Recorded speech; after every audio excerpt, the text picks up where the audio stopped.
एक घटिया सा 2 कौड़ी का प्रोग्राम आता है बिग बॉस। उस प्रोग्राम के अंदर किसी एजेंडे के तहत ब्राह्मण लड़कियों को दिखाया गया है और कश्मीर के मुसलमान लड़कों को एक ऐसी अवस्था में दिखाया गया है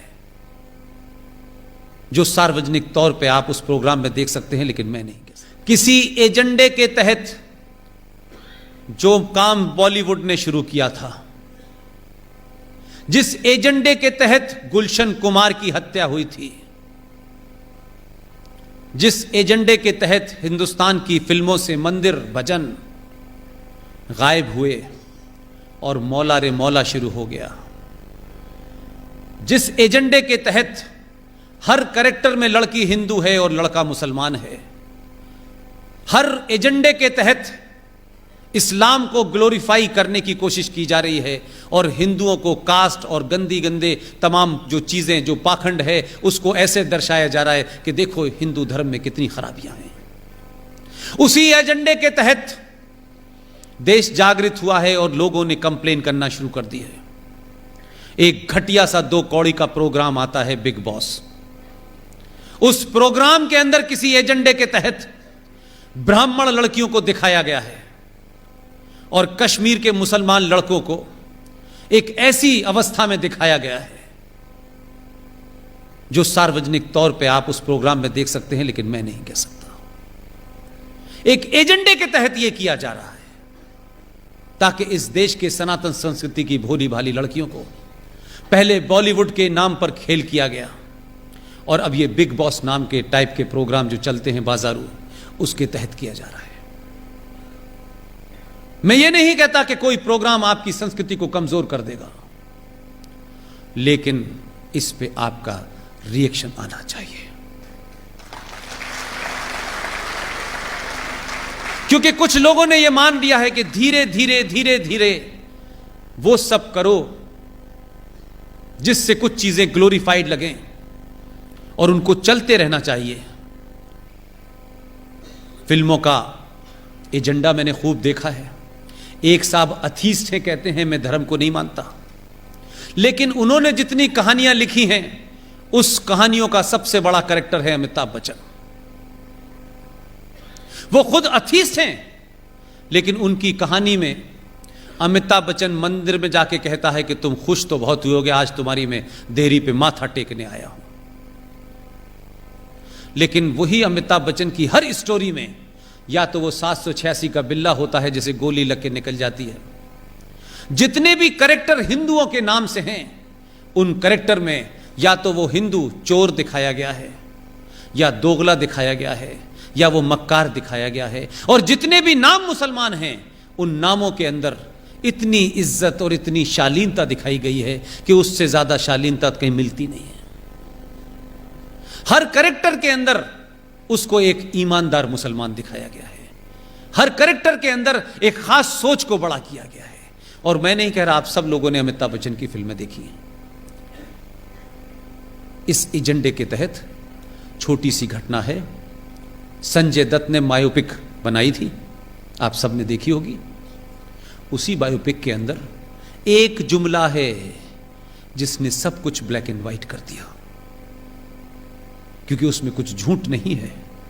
संजय दत्त के पिताजी सुनील दत्त ने जब नरगिस से शादी करने का प्रपोजल रखा, आप जानते हैं उस वक्त के मुंबई का माफिया डॉन हाजी मस्तान ने फोन किया सुनील दत्त को और कहा कि तुम्हें किसने कहा है कि नरगिस से शादी करो, और उसको अपने उस अड्डे पे बुलाया। ये सच्ची घटना है। और उसने कहा कि मैं नरगिस को खुश रखूंगा, आप यकीन मानिए।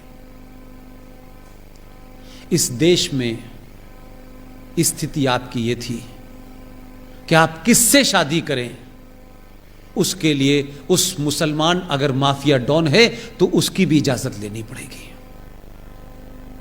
और ली। पूरी जिंदगी उसने ईमानदारी से निभाया, लेकिन उसके लिए एक माफिया डॉन की परमिशन जरूरी थी। लेकिन आपकी लड़कियों को इसलिए वर्गलाया जा सकता है, इसलिए वो इजीली टारगेट हो जाती हैं कि हमारे घर में हमारी माएं,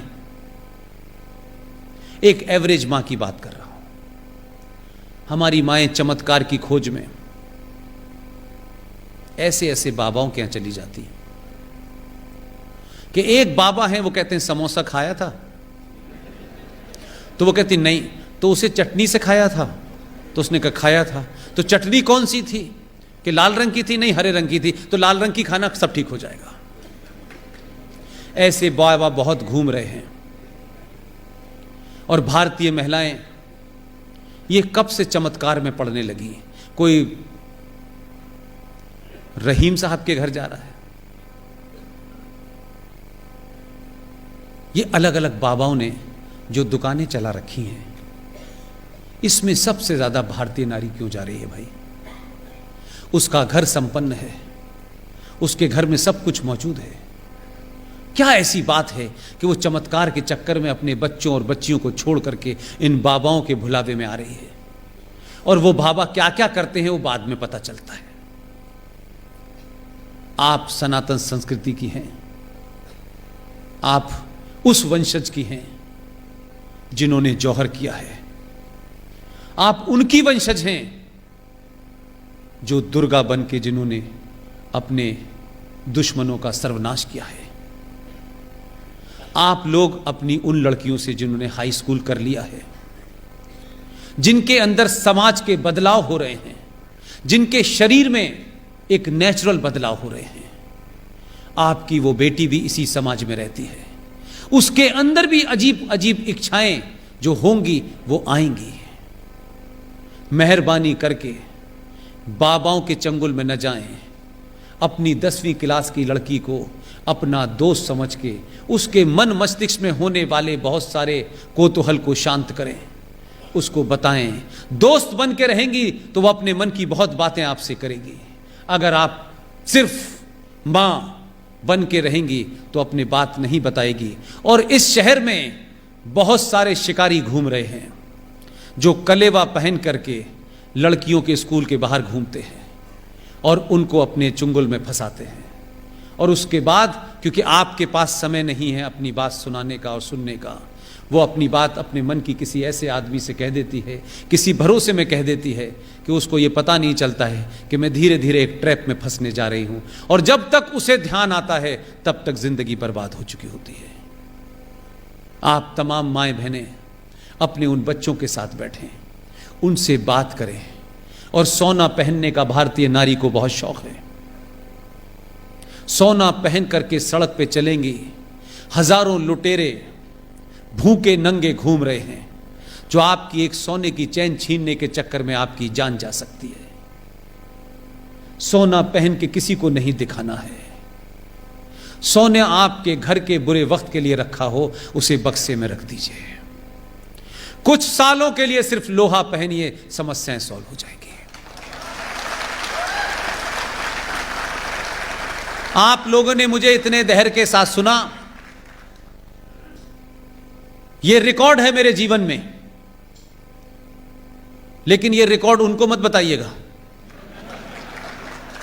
पता करा लेंगे कौन आया था भाई, तो थोड़ी तकलीफ हो सकती है मुझे। वो कह रहे थे मैं ही अकेला है, दूसरा पैदा कैसे हो गया है, जो रात में भी जगा लेता है लोगों को। लिहाजा राजकोट के लोगों में आपका धन्यवाद करता हूं, दिल से धन्यवाद करता हूं। मुझे सिर्फ यह पता था कि आप राष्ट्रवादी हैं, लेकिन आप इतने बड़े राष्ट्रवादी होंगे ये मुझे नहीं पता था।